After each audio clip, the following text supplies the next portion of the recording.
जय हिंद साथियों। कैसे हो सभी। मैं दीपक अलावा आप सभी साथियों का आपके अपने YouTube चैनल दीप एकेडमी में बहुत बहुत स्वागत करता हूं। साथियों, पिछली कक्षाओं में हम संधि के बारे में जान रहे थे, जिसमें हमने संधि के प्रकारों में स्वर संधि तथा व्यंजन संधि का अध्ययन कर लिया था तथा आज इस कक्षा में जो है हम विसर्ग संधि को जानने वाले हैं। जी हाँ साथियों, आज की कक्षा में हम विसर्ग संधि क्या होती है तथा इसके प्रमुख नियम कौन कौन से हैं ये सभी जानने वाले हैं। तो ठीक है साथियों, शुरू करते हैं हम आज की क्लास। साथियों, बात करते हैं हम विसर्ग संधि की परिभाषा की। तो विसर्ग संधि की परिभाषा क्या कहती है। विसर्ग के साथ, अर्थात साथियों ये जो चिन्ह दिख रहा है ये है विसर्ग का चिन्ह। ठीक है, विसर्ग के साथ जब भी स्वर या व्यंजन का मेल होता है, स्वर या व्यंजन व्यंजन को हम मिलाते हैं तो जो भी विकार या परिवर्तन होता है विसर्ग में, वही उसे ही हम क्या कहेंगे, विसर्ग संधि कहेंगे। अर्थात साथियों, प्रथम शब्द का अंतिम वर्ण यदि विसर्ग हो तथा इसके बाद कोई भी स्वर आ जाए, ठीक है, इसके बाद कोई भी स्वर आ जाए या कोई भी व्यंजन आ जाए, ऐसी स्थिति में जो है विसर्ग, इनके मेल या मिलने से जो विकार या परिवर्तन होगा विसर्ग में, उसे ही हम विसर्ग संधि कहते हैं। तो क्या याद रखेंगे साथियों, विसर्ग संधि की परिभाषा हम विसर्ग के साथ स्वर या व्यंजन के मेल से या स्वर या व्यंजन को मिलाने से जो जो है विसर्ग में जो विकार या परिवर्तन उत्पन्न होगा उसे ही हम क्या कहेंगे, विसर्ग संधि कहेंगे। ठीक है, अब बात करते हैं इनके नियमों की। तो सबसे पहले देखते हैं हम पहला नियम, विसर्ग का पहला नियम देखते हैं। जब कभी भी विसर्ग के पूर्व, अर्थात साथियों क्या होता है, प्रथम शब्द का अंतिम वर्ण यदि हमारे पास विसर्ग हो तथा इसके पूर्व क्या हो, अ हो, ठीक है, इसके पूर्व अ हो तथा द्वितीय शब्द का प्रथम वर्ण यदि अ हो या फिर किसी भी वर्ग के तीसरे, चौथे या पांचवें वर्ण, कौन कौन सा तीसरा, चौथा या पांचवा वर्ण हो, उस या फिर य र ल व ह, इनमें से कोई भी वर्ण हो, तो ऐसी स्थिति में जो है विसर्ग जो है हमारा किस में परिवर्तित हो जाता है, ओ की मात्रा में परिवर्तित हो जाता है। ठीक है, उदाहरण से समझते हैं हम। यशगान, तो यहाँ पर श में क्या है साथियों, अ जुड़ा हुआ है, उसके बाद क्या है विसर्ग, फिर हमारे हमारे पास जो है ग जुड़ा है, तो ग क्या है, तीसरा वर्ण है साथियों, क ख ग, यानी कि ग जो है तीसरा वर्ण है हमारा। इसी कारण क्या होगा, विसर्ग जो है ओ में परिवर्तित हो गया। तो यहाँ पर क्या हो गया, यशोगान हो गया, यशः गान का क्या हो गया, यशोगान हो गया। इसी तरीके से देखते हैं मनः, अगला उदाहरण देखते हैं मनः। तो मनः में क्या है यहाँ साथियों, अ जुड़ा हुआ है, उसके बाद है विसर्ग, उसके बाद क्या है, द्वितीय शब्द का प्रथम वर्ण ह है। तो मैंने बताया था यर लव ह, इनमें से कोई भी आ जाएगा तो विसर्ग ओ में परिवर्तित हो जाएगा।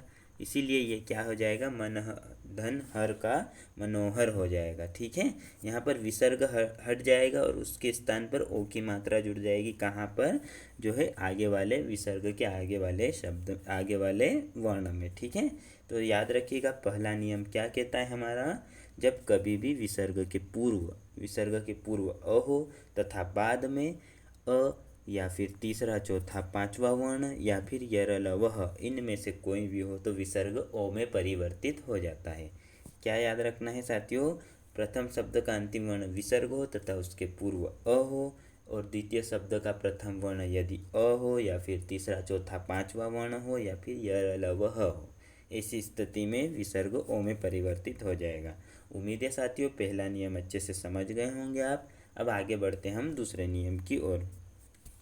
विसर्ग का दूसरा नियम कहता है, जब कभी भी विसर्ग के पूर्व अ आ को छोड़कर कोई भी दूसरा वर्ण या दूसरा स्वर जो है हो, तथा बाद में तीसरा, चौथा, पांचवा वर्ण या फिर यरलव हो, तो कोई दूसरा वर्ण हो, तो ऐसी स्थिति में र में अर्थात साथियों प्रथम शब्द का अंतिम वर्ण जो है अ और आ को छोड़कर कोई भी स्वर हो सकता है। ठीक है, अ आ को छोड़कर कोई भी स्वर यहाँ पर होगा तथा द्वितीय शब्द का प्रथम वर्ण या तो क्या होगा साथियों, तीसरा, चौथा या पांचवा वर्ण होगा। ठीक है, तीसरा, चौथा, पांचवा वर्ण या फिर यर लवह, ऐसे इस तरीके के वर्ण होंगे, या फिर कोई जो है दूसरा वर्ण, ऐसी स्थिति में जो है विसर्ग र में परिवर्तित हो जाएगा। उदाहरण से समझते हैं साथियों, या तो कोई स्वर आएगा, याद रखिएगा प्रथम शब्द का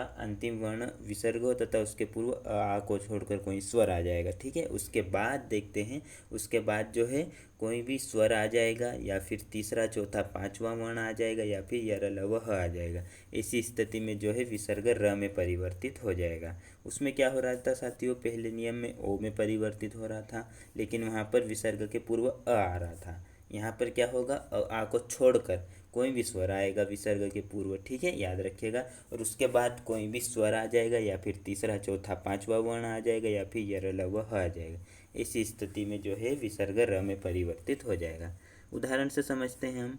विसर्ग के पूर्व यहाँ पर देखते हैं दो उपयोग में क्या हो जाएगा, विसर्ग के पूर्व जो है ऊ है, छोटा ऊ है। ठीक है, उसके बाद क्या है, एक और छोटा ऊ आ गया साथियों। यहाँ पर जो है दीर्घ संधि मत लगा दीजिएगा, यहाँ पर स्पष्ट रूप से विसर्ग दिया हुआ है हमें। ठीक है, तो हमें कंफ्यूज नहीं होना है। तो क्या याद रखना है साथियों, हमें जो है विसर्ग के पूर्व क्या आ रहा है, विसर्ग के पूर्व जो है छोटा ऊ आ रहा है तथा उसके बाद भी स्वर आ रहा है, तो ये विसर्ग र में परिवर्तित हो जाएगा।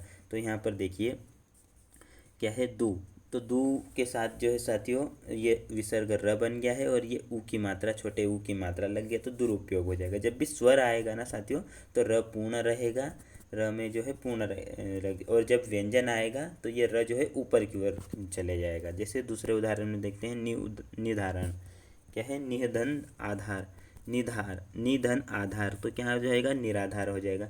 इसी तरीके से ये वाला उदाहरण ध्यान दीजिएगा, निधन जन, तो छोटी ई आ गई साथियों। यहाँ पर छोटी ई के बाद जो है विसर्ग आ गया है, छोटी ई के बाद विसर्ग आ गया तथा उसके बाद क्या आ गया, यहाँ पर व्यंजन आ गया है, ज आ गया है। ज क्या है साथियों, हमारा तीसरा या चौथा पांचवा वर्ण में से है, तो इसी कारण ये क्या हो जाएगा, यहाँ पर र जो है ऊपर की ओर चला जाएगा, निर्जन हो जाएगा। इसी तरीके से निधन बल का निर्बल हो जाएगा। ये उदाहरण पूछता है साथियों, निधन बल का क्या हो जाएगा, तो निर्बल हो जाएगा। तो इस तरीके से उदाहरण ये हमारे दूसरे नियम के उदाहरण हो जाएंगे।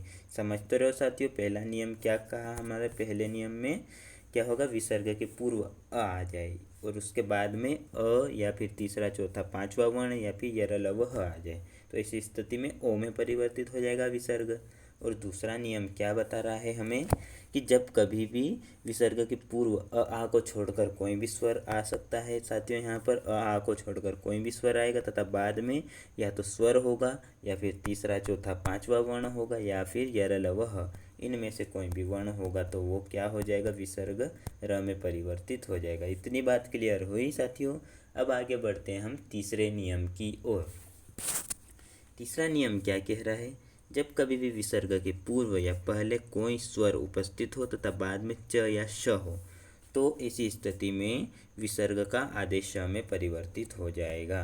ठीक है साथियों, अर्थात हम कह सकते हैं कि विसर्ग के पूर्व प्रथम शब्द का अंतिम वर्ण विसर्ग हो तथा विसर्ग के पूर्ण कोई भी स्वर हो सकता है तथा बाद में क्या हो, च या श हो, स्पष्ट रूप से च या श हो साथियों, तो हम कह सकते हैं कि वो जो है आदेश में परिवर्तित हो जाएगा। उदाहरण से समझते हैं, दुचरित्र, तो यहाँ पर क्या हो जाएगा साथियों, विसर्ग के पहले छोटा ऊ है, विसर्ग के पहले छोटा ऊ है तथा विसर्ग के बाद जो है स्वर आ गया, च आ गया साथियों। तो च आने के कारण जो है ये विसर्ग आदेश में परिवर्तित हो जाएगा। तो ये क्या हो जाएगा, दुश्चल। इस साथियों यहाँ पर क्या है, जब भी श गया, जब भी श श के बाद जो है च जोड़ेंगे तो वो इस तरीके से हम लिख सकते हैं इसे, है ना। तो इस तरीके से हम लिखेंगे तो यहाँ कंफ्यूज नहीं होना है हमें। यहाँ पर आधा श जो है उपस्थित है तो क्या हो जाएगा, दुश्चल हो जाएगा। इसी तरीके निधन चल, तो नीचल का क्या हो जाएगा, निश्चल हो जाएगा। तो इस तरीके के उदाहरण हमारे तीसरे नियम के उदाहरण हो जाएंगे। तीसरे नियम में हमें क्या याद रखना है, विसर्ग के पूर्व कोई भी स्वर हो सकता है तथा विसर्ग के बाद च या श हो, तो ऐसी स्थिति में हम जो है विसर्ग का आदेश में परिवर्तन करेंगे। ठीक है, पहला नियम ओ का नियम, दूसरा नियम र का नियम, तीसरा नियम आदेश र का नियम। इतनी बात क्लियर हो गई साथियों। आगे बढ़ते अब हम चौथे नियम की ओर। जब कभी भी विसर्ग के पूर्व छोटी ई या छोटा ऊ हो तथा बाद में क ख ट ठ प फ, क्या साथियों, क ख ट ठ प फ हो ऐसे कोई वर्ण हो तो ऐसी स्थिति में षटकोण के श, आधा षटकोण का श है उसमें परिवर्तित हो जाएगा। उदाहरण से समझते हैं साथियों। विसर्ग के पहले छोटा उ आ गया तथा बाद में क्या आ गया साथियों, प आने के कारण यहाँ पर क्या हो गया, जो है आदेश श में परिवर्तित हो गया। तो उदाहरण देखिए, दुधन प्रकृति, दुहधन प्रकृति का क्या हो जाएगा, दुष्प्रकृति हो जाएगा। निहधन पाप का निष्पाप हो जाएगा। तो इस तरीके के उदाहरण हमारे चौथे नियम के उदाहरण हो जाएंगे। याद रखिएगा, विसर्ग के पूर्व छोटी ई या छोटा उ आए तथा बाद में क ख ट ठ प फ आ जाए। मैं इसे याद रखता साथियों, कटप्पा, कटप्पा याद रखता था। ठीक है, तो क ट प इस तरीके से याद रखता था। क ख ट ठ और प फ ये आ जाएगा तो हमारा आदेश में परिवर्तन हो जाएगा। उम्मीद है साथियों समझ में आया 4 नियम तक आपको स्पष्ट रूप से। अब बात करते हैं हम 5वें नियम की। 5वां नियम क्या कहता है, जब कभी विसर्ग के बाद त थ आ जाए। ठीक है साथियों, जब भी विसर्ग के बाद त थ आ जाए तथा उपस्थित हो तो ऐसी स्थिति में आदेश में परिवर्तित हो जाएगा। उदाहरण से समझते हैं साथियों। जब भी स्पष्ट रूप से जो है विसर्ग के बाद, विसर्ग के पूर्व स्वर हो तथा विसर्ग के बाद क्या आ जाए, त या थ आ जाए, इसी स्थिति में आदेश में परिवर्तित हो जाएगा। दुधन थाम का दुष्थाम हो जाएगा। निधन तेज का निस्तेज हो जाएगा। तो इस तरीके के उदाहरण हमारे 5वें नियम के उदाहरण हो जाएंगे।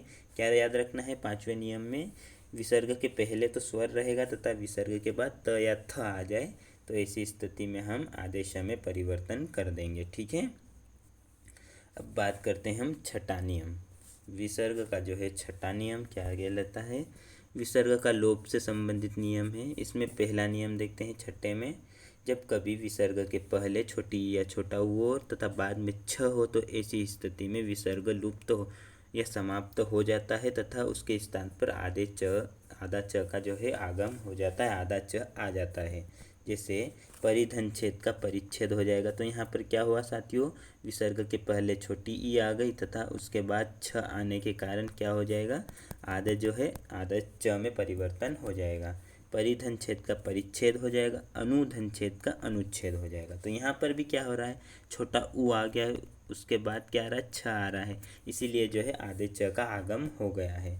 ठीक है, समझ रहे हो। छठा नियम का पहला नियम क्या कह रहा है, छोटी ई या छोटा उ के बाद छ आ जाए तो आधे च में परिवर्तन कर देता है। ठीक है, फिर अगला नियम देखते हैं, जब कभी विसर्ग के पहले, छठा नियम का दूसरा नियम साथियों, जब भी कभी विसर्ग के पहले छोटी ई या छोटा उ आ जाए तथा बाद में स्पष्ट रूप से र आ जाए। ठीक है, तो वो क्या हो जाएगा, वहाँ पर जो है छोटी ई है वो बड़ी ई में परिवर्तित हो जाएगी। विसर्ग के पूर्व विसर्ग लुप्त हो जाएगा तथा विसर्ग के पूर्व जो छोटी ई है वो बड़ी ई में परिवर्तित हो जाएगी। जैसे यहाँ पर उदाहरण में देखते हैं, निधन रस। तो यहाँ पर साथियों छोटी ई के बाद र आने के कारण जो है ये छोटी ई बड़ी ई में परिवर्तित हो गई। तो क्या हो जाएगा उदाहरण, नीरस। ठीक है, कुधन रास का कुरास। छोटा ऊ आ गया साथियों, यहाँ पर छोटा ऊ आने के कारण यह है यहाँ पर बड़े ऊ में परिवर्तित हो गया, उसके बाद र आ गया छोटे ऊ के बाद। निधन रोग का निरोग हो जाएगा। तो इस तरीके के उदाहरण हमारे छठे नियम का दूसरा नियम है। ठीक है साथियों, याद रखिएगा छठा का पहला नियम क्या है, छोटी ई या बड़ी यू के बाद छ आ जाए तो वो आधे च में, ठीक है, छ आ जाए तो वो आधे च में हो जाएगा तथा र आ जाए तो वो जो है विसर्ग के पहले जो छोटी ई है वो बड़ी ई में परिवर्तित हो गई। ठीक है, बड़ी ई में परिवर्तित हो गई। तो याद रखिएगा। फिर अगला नियम छठा नियम का अगला नियम है साथियों, जब कभी विसर्ग के पूर्व अ या अ अथवा आ जाए तथा विसर्ग के पश्चात जो है कोई भी भिन्न स्वर आ जाए, इस स्थिति में जो है विसर्ग का लोप हो जाता है। अर्थात साथियों विसर्ग के पूर्व अ या आ जाए तथा बाद में स्पष्ट रूप से जो है कोई भी स्वर आ जाए। ठीक है साथियों, कोई भी स्वर स्पष्ट रूप से आए, इसी स्थिति में विसर्ग लुप्त हो जाता है। अतः धन एव, तो यहाँ पर जो है अ के बाद क्या है, स्पष्ट रूप से ए आ गया, तो इसी स्थिति में जो है विसर्ग लुप्त हो जाएगा, बाकी कोई परिवर्तन नहीं होगा, अतएव हो जाएगा। ठीक है, इस तरीके के उदाहरण हमारे छठे नियम का तीसरा नियम हो जाएगा। पहला नियम आधे च का नियम याद रखना है। दूसरा नियम जो है बड़ी ई का नियम याद रख या बड़ा ऊ का नियम याद रखना है। तथा तीसरा जो है जो सिर्फ विसर्ग लुप्त होगा, कोई परिवर्तन नहीं होगा, ये हमें याद रखना है। ठीक है, अब बात करते हैं हम 7वें नियम की ओर। विसर्ग में परिवर्तन न होना। सातवां नियम है साथियों, कोई भी परिवर्तन न होता है, यहाँ पर कोई भी परिवर्तन नहीं होता है। क्या कहता है सातवां नियम, जब कभी विसर्ग के पूर्व अ उपस्थित हो, ठीक है, जब कभी भी विसर्ग के पूर्व अ उपस्थित हो तथा विसर्ग के बाद क या प उपस्थित हो, ऐसी स्थिति में विसर्ग में कोई परिवर्तन नहीं होगा। अर्थात साथियों, प्रथम शब्द का अंतिम वर्ण तो विसर्ग है तथा इसके पूर्व क्या हो, अ हो, तथा इसके बाद जो है द्वितीय शब्द का प्रथम वर्ण क या प, इन दो वर्णों में से कोई हो तो विसर्ग में कोई भी परिवर्तन नहीं करना है हमें। प्रातः काल, उदाहरण से देखते हैं हम प्रातः काल, तो त में यहाँ पर आ रहा है, उसके बाद विसर्ग, एक मिनट साथियों कलर चेंज कर लेता हूँ। तो क्या आ रहा है साथियों, यहाँ पर अ आ रहा है विसर्ग के पूर्व, प्रातः में अ आ रहा है, उसके बाद स्पष्ट रूप से हमें क दिख गया है, तो हम कोई भी परिवर्तन नहीं करेंगे। तो क्या हो जाएगा, प्रातःकाल का प्रातःकाल ही हो जाएगा, अंतःपुर का अंतःपुर ही हो जाएगा। तो इस तरीके के उदाहरण हमारे सातवें नियम के उदाहरण हो जाएंगे। ठीक है साथियों, तो क्या बताया मैंने अभी सभी एक बार फिर से हम नियमों को देख लेते हैं अच्छे से। सबसे पहले देखा था हमने विसर्ग संधि। विसर्ग संधि क्या होती है साथियों, विसर्ग के साथ स्वर या व्यंजन के मेल से या मिलने से जो विकार या परिवर्तन होगा उसे हम विसर्ग संधि कहेंगे। पहला नियम क्या देखा था, विसर्ग के पूर्व अ हो तथा विसर्ग के बाद अ या फिर तीसरा चौथा पांचवा वर्ण या फिर यरलव ह, ऐसी स्थिति में हमारा जो है विसर्ग ओ में परिवर्तित हो जाएगा। पहला नियम ओ का नियम, ठीक है। फिर देखा था हमने दूसरा नियम, जब कभी विसर्ग के पूर्व अ आ को छोड़कर कोई दूसरा स्वर हो, ठीक है, विसर्ग के पूर्व अ आ को छोड़कर कोई दूसरा वर्ण हो तथा विसर्ग के बाद या फिर द्वितीय शब्द का प्रथम वर्ण, तीसरा चौथा पांचवा वर्ण हो, यरलव ह हो या फिर कोई स्वर हो, ऐसी स्थिति में जो है विसर्ग आधे र में परिवर्तित हो जाता है। ठीक है। तीसरा नियम फिर देखा था हमने, जब कभी विसर्ग के पूर्व या पहले कोई स्वर हो तथा उसके बाद च या श हो तो वो क्या होता है, आदेश जो है आदेश श करके श में परिवर्तित हो जाता है। तथा चौथा नियम देखा था, जब कभी विसर्ग के पूर्व छोटी ई या बड़ी ई बड़ा ऊ, छोटी ई या छोटा ऊ हो तथा बाद में क ख ट ठ प फ हो, ऐसी स्थिति में हमारा षटकोण का श में परिवर्तित हो जाता है विसर्ग। ठीक है। पांचवा नियम देखा था, जब कभी विसर्ग के बाद त या थ हो तो ऐसी स्थिति में आदेश श में परिवर्तित हो जाएगा विसर्ग। फिर छठा नियम देखा था हमने। छठे नियम में तीन नियम है। पहला नियम छठे का देखा था, ई या ऊ, छोटी ई या छोटा ऊ के बाद छ आ जाए तो वो क्या होगा साथियों, आदेश च में परिवर्तित हो जाएगा। फिर उसके बाद देखा था हमने, जब कभी छोटी ई या छोटा ऊ के बाद र हो तो वो क्या होगा साथियों, जो है छोटी ई या बड़ी ई जो है छोटी ई या छोटा ऊ बड़ी ई या बड़ा ऊ में परिवर्तित हो जाएगी। ठीक है। फिर देखा था हमने अगला नियम, आ के बाद कोई भी स्पष्ट रूप से व्यंजन आ जाए, स्पष्ट रूप से स्वर आ जाए तो इस स्थिति में जो है सिर्फ क्या विलुप्त होगा, विसर्ग विलुप्त होगा और कोई परिवर्तन नहीं होगा। सातवां नियम देखा था, जब कभी विसर्ग के पूर्व अ उपस्थित हो तथा तो बाद में क या प हो तो इस स्थिति में कोई परिवर्तन नहीं होगा। तो ठीक है साथियों, ये थे हमारे विसर्ग के प्रमुख नियम। अब साथियों मेरा यहाँ पर काम हुआ समाप्त, अब आप लोगों का काम शुरू हुआ है साथियों। वीडियो अच्छा लगा हो वीडियो को लाइक ज़रूर करिएगा, कमेंट करके बताइएगा साथियों। ठीक है, वीडियो कैसा बना बताइएगा ज़रूर। उसके बाद अपने दोस्तों में शेयर ज़रूर करिएगा, चैनल को सब्सक्राइब कर लीजिएगा। और अगर आपको पीडीएफ संबंधित कोई जानकारी चाहिए, पीडीएफ आपको चाहिए तो 9179529680 इस नंबर पर है साथियों, आप व्हाट्सएप पर मैसेज कर सकते हैं। तो ठीक है साथियों, मिलते हैं हम अब अगली क्लास में। जय हिंद साथियों।